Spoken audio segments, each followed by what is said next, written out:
கோவில்பட்டி ஸ்ரீ செண்பகவல்லி அம்மன் உடனுறை அருள்மிகு ஸ்ரீ பூவனநாத சுவாமி திருக்கோவில் ஐப்பசி திருக்கல்யாண சிறப்பு பூஜை நடைபெற்றது.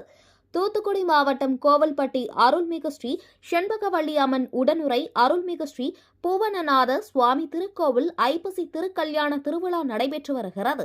விஸ்வகர்ம நகை தொழிலாளர் சங்கம் சார்பில் நடைபெற்ற 5ஆம் நாள் மண்டகப்படி விழாவில் சங்கம் தலைவர் கணேசன், ஊர் பிரமுகஸ்தர்கள் மற்றும் பக்தர்கள் முன் ஸ்ரீ செண்பகவல்லி அம்மன் சிறப்பு பூஜைகள் நடைபெற்றது. இதில் தூத்துக்குடி அதிமுக வடக்கு மாவட்ட செயலாளரும் முன்னாள் அமைச்சரும் கோவில்பட்டி சட்டமன்ற உறுப்பினருமான கடம்பூர் ராஜு கலந்து கொண்டு சுவாமி தரிசனம் செய்தார். மேலும் நிகழ்ச்சியில் முன்னாள் ஆவின் கூட்டுறவு சங்க தலைவர் தாமோதரன், மேற்கு ஒன்றிய பொருளாளர் உட்பட பலர் கலந்து கொண்டனர்.